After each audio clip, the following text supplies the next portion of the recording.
Hi കൂട്ടുകാരെ, പുതിയൊരു വീഡിയോയിലേക്ക് എല്ലാവർക്കും സ്വാഗതം.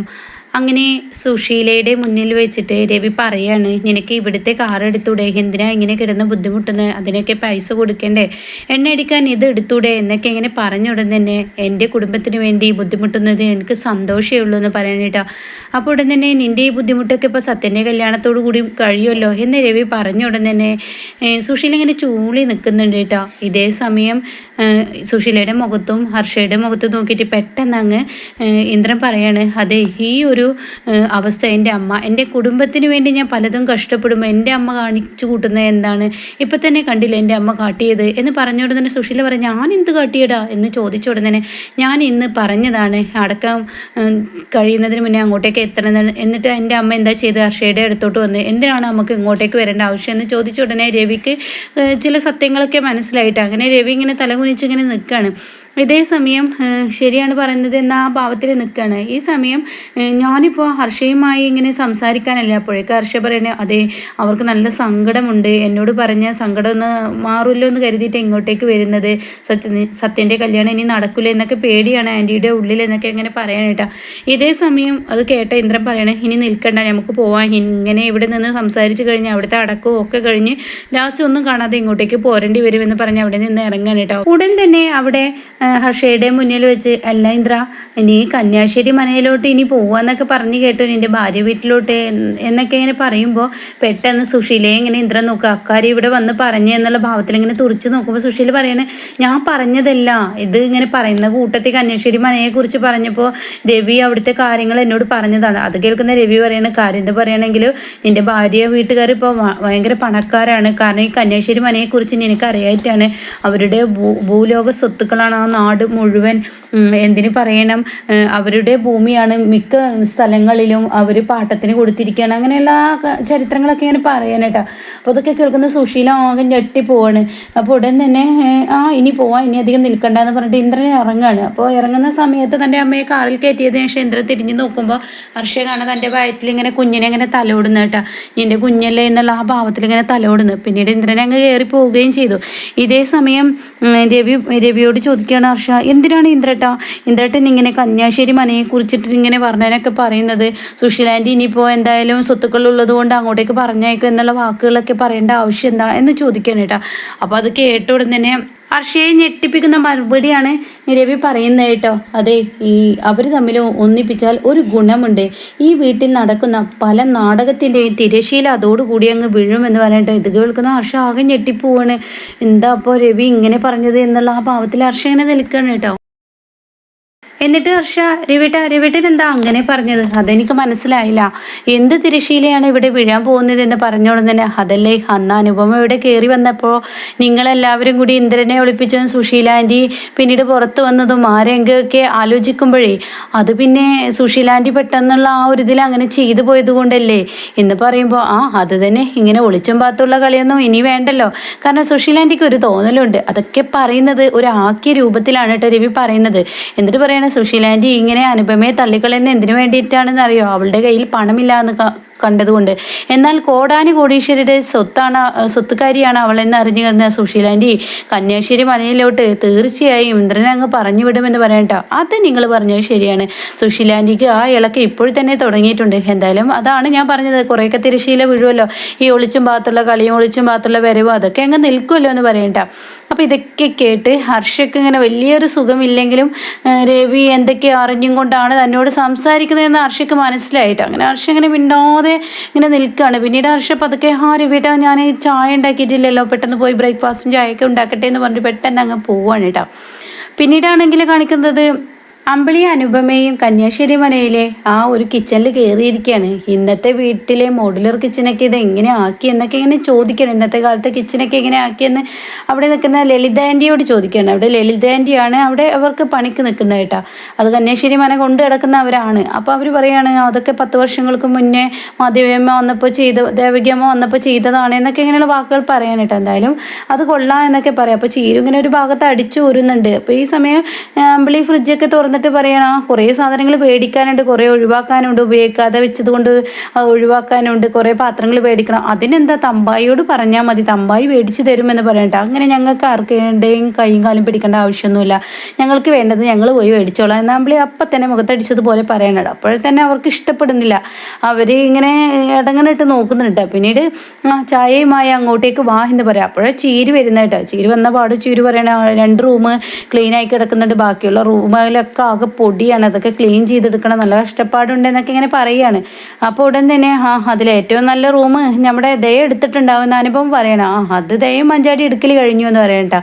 ഇതേ സമയം ചിരി പറയണേ അനുപമയോടും അമ്പിളിയോടും ഞാൻ എല്ലാ മക്കളെയും കൂടി ഒരു റൂമിൽ ഇരുത്തിയിരിക്കുകയാണെന്ന് പറയണ്ട. അപ്പോൾ ഉടൻ തന്നെ അവിടെ അനുപമ പറയണേ എന്തായാലും അവർക്ക് ഇവിടെ ഓടിക്കളിക്കാൻ ഇഷ്ടം പോലെ സ്ഥലമുണ്ട് എന്ന് പറയണം. അത് കേട്ട ഉടൻ തന്നെ ഈ ലളിത പറയണേ മുറ്റത്തോക്കൊന്നും വിടണ്ടിട്ട കുട്ടികളെ, പാമ്പൊക്കെ ഉണ്ടാവും കേട്ടോ, ഇവിടെ ഒത്തിരി സ്ഥലമുണ്ടെന്ന് പറഞ്ഞിട്ട് മുറ്റത്തോട്ട് വിടണ്ടെന്ന് പറയണേ. അപ്പോൾ അത് കേട്ട ഉടൻ തന്നെ അമ്പിളി പറയണേ എൻ്റെ മക്കൾ മുറ്റത്തൊന്നും പോകില്ല, അകത്ത് തന്നെ കളിക്കുള്ളൂ, അകത്ത് പാമ്പൊന്നുമില്ലല്ലോ, അകത്ത് ഇവിടെ എവിടെയും കളിച്ചൂടെ എന്ന് ചോദിക്കുമ്പോൾ അവർക്ക് തീരെ ഇഷ്ടപ്പെടുന്നില്ല കേട്ടോ. പിന്നീട് അമ്പിളി അങ്ങ് പോവുകയും ചെയ്യാണ്. പിന്നീട് ഇവരിങ്ങനെ പാത്തും പതുങ്ങി ഇവരിങ്ങനെ നോക്കുന്ന ആ ഒരു ഇതാണ് കേട്ടോ.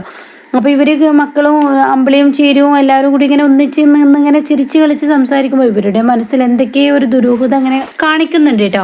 അപ്പോഴാണ് ദയ ഇങ്ങനെ കാണിക്കുന്നത്. അപ്പോൾ ദയയും മഞ്ചാടിയും കൂടി ഇങ്ങനെ ഡ്രസ്സൊക്കെ ഇങ്ങനെ ഒരുക്കി വെച്ചും കൊണ്ടിരിക്കണം കേട്ടോ. ഇതേ സമയം അവരുടെ അടുത്ത് ലച്ചു ഇരിക്കുന്നുണ്ട്. അപ്പോൾ ദയ പറയണേ എന്തിനാണ് ഈ കൊച്ചി ഇവിടെ വന്നിരിക്കുന്നത്, ഈ കൊച്ചിന് വേറെ എവിടെയെങ്കിലും ഇരുന്നൂടെ, നമ്മുടെ റൂമിലോട്ട് ഈ കൊച്ചും വന്നോ എന്നൊക്കെ ഇങ്ങനെ പറയുമ്പോൾ ദയ പറയണേ, ദയോട് മഞ്ചാടി പറയണേ എന്തിനാ ചേച്ചി ഇങ്ങനെയൊക്കെ പറയുന്നത്, അങ്ങനെ ഒന്നും പറയരുത്, ഒരു കൊച്ചല്ലേ, പുതിയ വീടാകുമ്പോൾ ഏത് കുഞ്ഞുങ്ങൾക്കും ഉണ്ടാവില്ലേ ഒരു കാണാനൊരു ഇഷ്ടം, അതിനെത്ര കാര്യമാക്കണം എന്നൊക്കെ ഇങ്ങനെ പറഞ്ഞ ഉടൻ തന്നെ എന്ത് കൊച്ച്, ഇത് എന്തിലും ഉണ്ടാവും ഈ കൊച്ച് ഇങ്ങനെ വന്നിരിക്കുന്നത്, മനുഷ്യനെ ബുദ്ധിമുട്ടിക്കാൻ വേണ്ടി എന്നൊക്കെ ഇങ്ങനെ ദയ പറയാൻ കേട്ടോ. അപ്പോൾ അത് കേട്ട് ചീരി വരികയാണ്. ദേ നിർത്തിക്കൊടി നിൻ്റെ ചില, അമ്പിളി ചേച്ചി കേട്ട് കഴിഞ്ഞാൽ നിന്നെ അങ്ങോട്ട് നിർത്തിപ്പൊരിക്കും, വെറുതെ വേണ്ടാത്തത് പറയണ്ട എന്നൊക്കെ പറഞ്ഞിട്ട് ദേഷ്യത്തോടു കൂടി ചീരി സംസാരിക്കുകയാണ്. അപ്പോൾ ഉടൻ തന്നെ ഞാൻ പറഞ്ഞതിലാണ് ഇത്ര തെറ്റ്, ഞാൻ പറഞ്ഞതിൽ എന്താ തെറ്റുള്ളത് എന്നൊക്കെ ചോദിക്കുകയാണ്. അപ്പോൾ ഉടൻ തന്നെ നീ നല്ല റൂം തന്നെ കൈയടക്കിയിട്ട് നീ ഇത്രയും വല്ലാതെ സംസാരിക്കാൻ നിൽക്കണം, നിങ്ങളെ ചായ കുടിക്കാൻ വിളിക്കുന്നുണ്ട് എന്ന് പറഞ്ഞിട്ടുണ്ട് പോരാൻ കേട്ടോ. അങ്ങനെ അവരെല്ലാം പോകുന്ന കൂടെ തന്നെ ദൈവം അങ്ങോട്ടേക്ക് വരികയാണ്. അപ്പോൾ ഈ സമയം ദയ അവിടെ ദയ ഇങ്ങനെ ചായ കുടിക്കാൻ വന്നവിടെ തന്നെ അമ്പിളി ഇങ്ങനെ പുറത്തിരിക്കുന്നുണ്ടാവും കേട്ടോ. അങ്ങനെ അമ്പിളി പറയാണ് അതെ നല്ല റൂം നോക്കി തന്നെ നീ കൈയടക്കിയോടി, പിന്നെ ഞാൻ ഏത് റൂം കൈയടക്കണം ഏത് റൂം കൈയടക്കണം തീരുമാനിക്കും ഞാനല്ലേ, ഇവിടെ ആകെ 2 റൂമേ ഉള്ളൂ, അപ്പോൾ അതിലൊന്ന് ഞാൻ കൈയടക്കിയോണ്ട് എന്താ അത്ര തെറ്റെന്ന് പറഞ്ഞോട് തന്നെ ഇവിടെ ഏറ്റവും നല്ല റൂം അച്ഛന് കൊടുക്കണം, അതിലൊരു റൂം അച്ഛനെടുക്കും, മറ്റേ റൂം എന്ന് പറയുമ്പോഴേക്കും രഘുവേട്ടന് കൊടുത്തോ, ഞങ്ങൾ വരാന്തയിൽ കിടന്നോളാം, അപ്പോൾ കുഴപ്പമൊന്നുമില്ലല്ലോ എന്ന് ദയ പറഞ്ഞോടെ തന്നെ ചിരി പറയാം മര്യാദക്ക് നിർത്തിക്കോടി ഇവിടെ നിൻ്റെ സംസാരം, നീ വല്ലാതെ അതിരി കിടക്കുന്നു എന്ന് ദയോട് പറയണേട്ടോ. അമ്പിളി ചേച്ചി പറഞ്ഞാൽ എന്താ തെറ്റ്, ഇവിടെ ഏറ്റവും വലുത് ഇവിടെ ഈ പറയുന്ന അച്ഛനും അതുപോലെ രഘുവേട്ടനാണ്, അവരുടെ സ്ഥാനം കഴിഞ്ഞിട്ടേ നമുക്കുള്ളൂ എന്ന് പറയാനേട്ടോ. ഇതേ സമയം ഞാൻ വരാന്തയിൽ കിടന്നാലോ നിങ്ങൾക്ക് കുഴപ്പമൊന്നുമില്ലല്ലോ. അപ്പോൾ ഈ പ്രശ്നങ്ങളൊക്കെ ഇങ്ങനെ അവിടുത്തെ വേലക്കാരി നിന്ന് കേൾക്കണം കേട്ടോ, അവർക്കൊരു ആശ്വാസമാവണം അവരുടെ മനസ്സിൽ. എന്നാൽ ഈ സമയം ഇപ്പുറത്താണെങ്കിലോ അമ്പിളി പറയണ എടി ഏതിന് നിങ്ങൾക്കൊക്കെ ഓരോ പ്രശ്നം വരുമ്പോൾ നിങ്ങൾക്ക് രഘുവേട്ടനെ വേണം, എന്നാൽ അത് കഴിഞ്ഞാൽ രഘുവേട്ടൻ ഒന്നിനും വേണ്ട, വരാന്തയിൽ കിടക്കുന്നവനായി തീരുകയും ചെയ്യും, ആ മനുഷ്യന് കിട്ടേണ്ടത് ഇങ്ങനെയൊക്കെ തന്നെയാണ് എന്ന് പറഞ്ഞ ഉടനെ ദയക്കങ്ങ് ദേഷ്യം പിടിക്കുകയാണ് കേട്ടോ. ഇതേസമയം അനുപമ ദയ അങ്ങ് പോവുകയാണ്. അപ്പോൾ അനുപമ പറയാണ് ദയോട് സംസാരിക്കാതിരിക്കുക നല്ലത്, അവൾ എങ്ങനെയാണെന്ന് വെച്ചാൽ അതിനനുസരിച്ച് നമ്മളങ്ങ് മാറിക്കൊടുക്കാന്നല്ല, അവൾക്ക് ഭ്രാന്താണ് എന്നുള്ള ലെവലിൽ സംസാരിക്കുകയാണ്. ഇതേസമയം ചേരി പറയും എങ്ങനെയെങ്കിലും ഇവളെ ഈ ശബരി ഒന്ന് കൊണ്ടുപോയെങ്കിൽ മറ്റുള്ളവർക്കൊരു സ്വസ്ഥത കിട്ടിയിരുന്നു എന്നിങ്ങനെ പറയണേട്ടാ.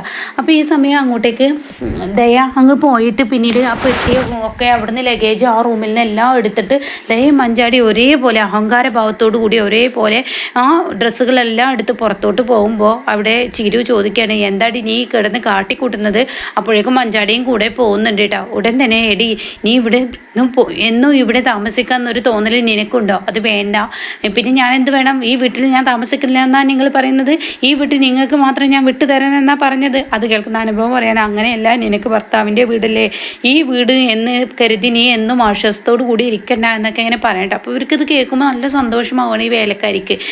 എനിക്ക് നല്ലൊരു തുറപ്പിച്ചിട്ട് തന്നെ കിട്ടിയിരിക്കുന്നു, നല്ലൊരു ആയുധം തന്നെ മുന്നിൽ കിട്ടിയിരിക്കുന്ന ആ ആശ്വാസത്തിൽ അവരിങ്ങനെ നിൽക്കണം കേട്ടോ. പിന്നീട് ദയ ആ റൂമിലോട്ട് പോവുകയും ചെയ്തു. അപ്പോഴേക്കും രഘുവിന് ദേഷ്യം പിടിച്ചിട്ട് അമ്പിളി എന്ന് പറഞ്ഞിട്ട് രഘുവിനെ അങ്ങ് പുറത്ത് നിന്ന് വിളിക്കുകയാണ്. രഘു പുറത്ത് നിന്ന് വിളിക്കുമ്പോൾ ഇവർ രണ്ടുപേരും പുറത്തോട്ട് ഇറങ്ങി വരികയാണ്, അമ്പിളിയും അനുപമയും കേട്ടോ. എന്താണ് അവിടെ? അപ്പോൾ ചായ എടുത്ത് വെച്ചിട്ടുണ്ട് രഘുവേട്ടാ. ഇവിടുത്തെ ഒച്ചയും ബഹളമൊക്കെ കേട്ടിട്ട് അമ്മാവൻ തന്നെ ഇവിടെ നിന്ന് ഇറങ്ങിപ്പോയി എന്ന് പറയാം. അച്ഛൻ ഇങ്ങോട്ടാണ് പോയത്, അച്ഛൻ്റെ ഒരു ഫ്രണ്ടുണ്ട് അങ്ങോട്ടേക്ക് പോയിരിക്കുകയാണ്. എന്താ നിങ്ങൾ ഇങ്ങനെ ലെവലില്ലാതായി പെരുമാറുന്നത്? അത് കേൾക്കുന്ന അനുപമ പറയുന്നത്, ദയയല്ലേ രഘുവേട്ടാ, അത് ദയ അങ്ങനെയാണെങ്കിൽ നിങ്ങളൊന്ന് ഒഴിഞ്ഞു കൊടുത്തേക്ക്, അത്രയേ ഉള്ളൂ. അല്ലാതെ ദയയെ നിയന്ത്രിക്കാൻ ആർക്കും കഴിയില്ല. എന്താണ് അവൾക്ക് പറ്റിയതെന്ന് അറിയില്ല. ഇങ്ങനെ ഒരു അഹങ്കാരി എവിടെയും ഉണ്ടാവില്ല എന്ന് പറയുമ്പോൾ അമ്പിളി പറയാണ്, ഇങ്ങനെ ഒരു അഹങ്കാരി എവിടെയും കണ്ടിട്ടില്ല, എന്ത് ചെയ്യാനാണ്, എങ്ങനെ അച്ഛൻ ഇങ്ങനെ ഒരു ആൾ പിറന്നു എന്നൊക്കെയാണ് ചിന്തിക്കുന്നത്. അപ്പോൾ തന്നെ രഘു പറയാണ്, അച്ഛൻ്റെ പേടി ഇപ്പം അതല്ല, നിങ്ങളുടെയൊക്കെ അച്ഛൻ്റെ പേടി സ്വത്തും ഇല്ലാത്തതിൻ്റെ ദുഃഖമായിരുന്നു ഇത്രയും കാലം. എന്നാൽ സ്വത്ത് വന്നപ്പോൾ നിങ്ങളുടെ സ്വഭാവമൊക്കെ മാറി എന്ന മനുഷ്യൻ്റെ മനസ്സിൽ ആദ്യം കടന്നിരിക്കുന്നു, ഇപ്പോൾ എന്നോട് പറയുകയും ചെയ്തു എന്ന് പറയാനായിട്ടാണ്. അപ്പോൾ ഇത് കേൾക്കുന്ന അമ്പിളിക്കും അനുപമക്കും ഭയങ്കര സങ്കടമാവുകയാണ്. അങ്ങനെ എനിക്കൊരു ചായ എടുത്ത്, ഞാൻ ഇവിടെ ഇരിക്കാം, ഈ പുറത്തിരിക്കുക, ഒരു ചായ എടുത്തിട്ട് വാ എന്ന് പറയുമ്പോൾ അനുപമ പറയാൻ, നിങ്ങൾ സംസാരിച്ചോ, ഞാൻ ചായ എടുത്ത് വരാമെന്ന് പറയാം കേട്ടോ. പിന്നീട് അമ്പിളിക്കും രഘുവിനും ഒന്നും സംസാരിക്കാനില്ല. രണ്ടുപേരും വീട്ടിലെ അന്തരീക്ഷം കൊണ്ട് തന്നെ ടെൻഷനായി ഇങ്ങനെ ഇരിക്കുകയാണ് കേട്ടോ. അപ്പോഴാണ് പെട്ടെന്ന് അകത്ത് നിന്ന് ഒരു സൗണ്ട് കേൾക്കുന്നത്. ആ സൗണ്ട് കേൾക്കുന്നതിനോട് കൂടിയിട്ട് അമ്പിളി പറയാം, ഞാനൊന്ന് പോയി നോക്കട്ടെ എന്ന് പറഞ്ഞിട്ട് അമ്പിളി കയറി പോകുന്നു കേട്ടോ. പിന്നീട് ദയയാണ് കാണിക്കുന്നത്. ദയ എന്ത് ചെയ്യുന്ന 2 റൂം എടുക്കാതെ ബാക്കി ക്ലീൻ ചെയ്യാനല്ല അതിലത്തെ റൂം എടുക്കണം കേട്ടോ. എന്തൊരു പൊടിയാണ് ഇവിടെ. മഞ്ചാടി പറയാണ്, നമുക്ക് ഇവിടെ എവിടെയെങ്കിലും ഏതെങ്കിലും റൂമിൽ അഡ്ജസ്റ്റ് ചെയ്യാം, എനിക്ക് ഇങ്ങനെ പൊടിയൊന്നും പറ്റില്ലെന്ന് ദയച്ചിക്കറിയില്ലേ. എടി, ഒരു റൂം നമ്മളങ്ങ് ക്ലീൻ ചെയ്തെടുത്താൽ പിന്നീട് മറ്റുള്ളവരാരും കൈ കയറി ചോദിക്കില്ല. ദയ എന്തെങ്കിലും പറയുമ്പോൾ എല്ലാവർക്കും ദേഷ്യമാണ്. അപ്പോൾ അതുകൊണ്ട് കുറച്ച് മെനങ്ങിയിട്ടാണെങ്കിൽ റൂം ക്ലീൻ ചെയ്ത് കഴിഞ്ഞാൽ ഈ റൂം നമുക്ക് പിന്നെ സ്വന്തമാക്കാം, പിന്നെ ആരും ഇതിലോട്ട് വരില്ല. എന്നാലും എൻ്റെ ചേച്ചി അപ്പോഴാട്ടോ അവിടെ ലച്ചിരിക്കുന്നത് കാണാം. ഈ കൊച്ചി ഇവിടെയും വന്നിരുന്ന, എന്താ ചേച്ചി ഇങ്ങനെയൊക്കെ പറയുന്നത്? ലച്ചു നമ്മുടെ കുഞ്ഞല്ലേ, അവൾ അവിടെ ഇരുന്നോട്ടെ. എടി, ഞാനത് അവിടെ വന്നിരിക്കുന്നത് കൊണ്ട് പറയല്ല, അവൾ ഇവിടെ വരുന്ന ആ കുഞ്ഞിന് തന്നെ ഇതിലുള്ള പൊടികളൊക്കെ തട്ടി അസുഖം വരും. ഈ കുഞ്ഞിന് വേറെ എവിടെയെങ്കിലും റൂമില്ലേ, മറ്റു കുട്ടികളൊക്കെ കളിക്കുന്നിടത്ത് ഈ കുട്ടിക്ക് പോയി കളിച്ചുകൂടെ എന്ന് പറഞ്ഞ് ലച്ചുവിനെ അങ്ങനെ ഒരു ലെവലില്ലാതെ അങ്ങനെ ദയ സംസാരിക്കും കേട്ടാ. അപ്പോൾ അത് കേൾക്കുമ്പോൾ ഒട്ടും മഞ്ചാടിക്ക് താല്പര്യമില്ലെങ്കിലും ദയയുടെ കൂടെ അങ്ങ് നിൽക്കണം. പിന്നീട് റൂം ക്ലീൻ ചെയ്യാനിങ്ങനെ നോക്കുകയാണ്. അങ്ങനെ കുറേ തലേണകൾ ഉണ്ടാവും, അതൊക്കെ അങ്ങനെ ഒരു സൈഡിലോട്ട് മാറ്റിക്കൊണ്ടിരിക്കുകയാണ്. പെട്ടി ഒരു സൈഡിലോട്ട് നീ മാറ്റി വെക്കുമെന്ന് പറയണം. അങ്ങനെ ഒരു അലമാറയുടെ മുകളിൽ ഒരു തലേണ ഇരിക്കുന്നുണ്ട് കേട്ടോ. അപ്പോൾ അതിങ്ങനെ ദയ പിടിച്ച് വലിക്കുന്ന ഇടയ്ക്ക് പെട്ടെന്ന് ഒരു പാമ്പ് ദയയുടെ മേത്തോട്ട് അങ്ങ് ചാടാണ്. അതോടുകൂടി ദയ എല്ലാം ഇട്ടിട്ട് അയ്യോ പാമ്പേ എന്ന് പറഞ്ഞ് നിലവിളിച്ച് ദയ ഓടുന്നു കേട്ടോ. ഈ ഓട്ടം കാണുമ്പോൾ ആ കുഞ്ഞ് അവിടെ ഇരിക്കുന്നുണ്ട്, പക്ഷെ ആ കുഞ്ഞിനെ 2 പേരും എടുക്കില്ല. ലച്ചുവിനെ ആരും തൊടിയില്ല കേട്ടോ. പിന്നീട് പാമ്പ് എന്ന് വിളിച്ച് പറയുമ്പോഴേക്കും അമ്പിളി എന്താന്ന് ചോദിക്കുകയാണ്. അപ്പോൾ പാമ്പ് എന്ന് പറയാനിട്ടോ. ഇതേ സമയം രഘുവേട്ട, ആ പാമ്പുണ്ട് ഇത്ര, രഘുവേട്ട ഓടിവാ എന്ന് പറയണം. എന്നാൽ ഈ സ്ത്രീ ഇങ്ങനെ ഒളിഞ്ഞു നിന്ന് നോക്കുന്നുണ്ട്. ഇവിടുത്തെ വേലക്കാരി ലളിത എന്ന് പറയുന്നവർ, അങ്ങനെ അവരിൽ നിന്ന് ഇങ്ങനെ നോക്കുന്നുണ്ട് കേട്ടോ. ഇതേ സമയം പാമ്പ് എന്ന് പറഞ്ഞ് വീണ്ടും നിലവിളിക്കുകയാണ് കേട്ടോ. അപ്പോൾ ഉടൻ തന്നെ രഘുവേട്ട ഓടിവാ എന്ന് പറയണം. അപ്പോഴാണ് ചീരു വരുന്നത്. ചീരു എന്താ എന്ന് ചോദിക്കുകയാണ്. അത് പാമ്പുണ്ട് ഇത്ര, എല്ലാ കുഞ്ഞുങ്ങളും അവിടെ ഇല്ലയെന്ന് ചോദിക്കുമ്പോൾ ലച്ചുമോൾ മാത്രം അവിടെ ഇല്ല എന്ന് പറയട്ടെ. ഇത് കേൾക്കുന്ന അമ്പിളി, എടി നിങ്ങളൊക്കെ എന്ത് സാധനങ്ങളാണ്, എൻ്റെ കുഞ്ഞിനെ അവിടെ ഇട്ടിട്ട് പോന്നിരിക്കുന്ന, രഘുട്ടൻ നമ്മുടെ കുഞ്ഞുള്ളിലുണ്ട് എന്ന് പറയണം. അങ്ങനെ രഘു ഓടിച്ചില്ലാണ് റൂമിൽ. ചെല്ലുമ്പോൾ കട്ടിനടിയിൽ ഒരു സാധനം ഇങ്ങനെ കിടക്കുന്നത് കാണുന്നുണ്ട്. അപ്പോൾ കുഞ്ഞിങ്ങനെ അമ്മേ എന്ന് പറഞ്ഞ് ഇങ്ങനെ വിളിച്ചിട്ട് ഇങ്ങനെ കരയുന്നൊരു രംഗം കാണിക്കുകയാണ് കേട്ടോ. അപ്പോൾ കുഞ്ഞിൻ്റെ കരച്ചിൽ കാണുമ്പോൾ രഘു ഇങ്ങനെ അതിൻ്റെ അടുത്തോട്ട് പോകുമ്പോൾ അത് പാമ്പല്ലായിരിക്കും, ഒരു വാല് പോലത്തെ ഒരു സാധനം ഇങ്ങനെ കിടക്കുന്നുണ്ടാവും. അങ്ങനെ അത് എടുത്തിട്ട് രഘു പറയണ, ലച്ചുട്ടി പേടിക്കണ്ട കേട്ടോ, അത് പാമ്പൊന്നുമല്ല, ഇതൊരു വാലിൻ്റെ കഷ്ണമാണ് എന്നൊക്കെ ഇങ്ങനെ പറയുന്നുണ്ട് കേട്ടോ. അങ്ങനെ പിന്നീട് കുഞ്ഞിനെ എടുത്തിട്ട് പുറത്തോട്ട് വരിക. എന്നിട്ട് രഘു ചോദിക്കണം, എന്താ ദയ നീ ഇങ്ങനെ ഒരു വാലിൻ്റെ കഷ്ണം കണ്ട് പാമ്പാണെന്നൊക്കെ പറഞ്ഞ്, എന്ത് സ്വഭാവം നിൻ്റെ എന്നൊക്കെ ഇങ്ങനെ പറഞ്ഞ ഉടനെ ദയ പറയല്ലല്ല, ഞാൻ ആ റൂമിൽ ശരിക്കും പാമ്പിനെ കണ്ടതാണ്, അവിടെ പാമ്പ് തന്നെ ഉണ്ടായിരുന്നത്, അതല്ല അല്ലാതെ വാലല്ല എന്ന് പറയണ്ട. അപ്പോൾ ഇത് കേട്ട ഉടൻ തന്നെ ചീരു പറയണം, നിൻ്റെ തോന്നലായിരിക്കും. അപ്പോഴേക്കും അനുപമ, അപ്പോൾ ഉടൻ തന്നെ ദയ ഉണ്ടെന്ന് പറയണം. അങ്ങനെ രഘു ഞാനൊന്ന് പോയി നോക്കട്ടെ എന്ന് പറഞ്ഞ ഉടൻ തന്നെ അമ്പിളി പറയണേ, നിങ്ങൾ എല്ലാവർക്കും പണിയെടുക്കാനും വേണ്ടിയിട്ട് നിങ്ങളിങ്ങനെ നോക്കാനും ഇതിനൊന്നും പോകണ്ട, നിങ്ങളിവിടെ ഇരിക്ക്, ഇവിടെ പണിക്കാരെങ്കിലും ഉണ്ടാവും, അവരെ വിളിച്ചിട്ട് നോക്കിച്ചാൽ മതി എന്ന് പറയണം. അപ്പോഴാണ് ഇവരിങ്ങനെ ഒളിഞ്ഞു നിന്ന് നോക്കുന്നത്. അനുപമയുടെ കണ്ണിൽ കാണും. അങ്ങനെ അനുപമ, ആ ലളിതേൻ്റെ ഇവിടെ വന്നേ, പറമ്പിൽ ആരെങ്കിലും പണിക്കാരുണ്ടെങ്കിൽ ഒന്ന് വിളിക്കുമോ, റൂമിൽ പാമ്പുള്ളതായി തോന്നി എന്നൊക്കെ കുട്ടികൾ ഇവരൊക്കെ പറയുന്ന, അപ്പോൾ ഒന്ന് നോക്കാനാണെന്ന് പറയുമ്പോൾ, അത് നിങ്ങളുടെ തോന്നൽ മാത്രം, ഇവിടെ തമ്പായി പറഞ്ഞു കേട്ടുന്നുണ്ട്, പലതും കാണാൻ കഴിയുമെന്ന്, അത് നല്ല മനസ്സും ചീത്ത മനസ്സും ഉള്ളവരുടെ ഇടയിലാണ് അതൊക്കെ നല്ല മനസ്സുള്ളവർക്ക് കാണാതിരിക്കാം, ചീത്ത മനസ്സുള്ളവർക്ക് കാണും എന്നൊക്കെ ഇങ്ങനെ പറയാനിട്ടാ. അപ്പോൾ ആ ഒരു സീനിലാണ് എപ്പിസോഡ് നിർത്തിയിരിക്കുന്നത്. അപ്പോൾ ദയക്ക് തന്നെയാണ് ആദ്യം തമ്പായി പണി കൊടുക്കുന്നത്.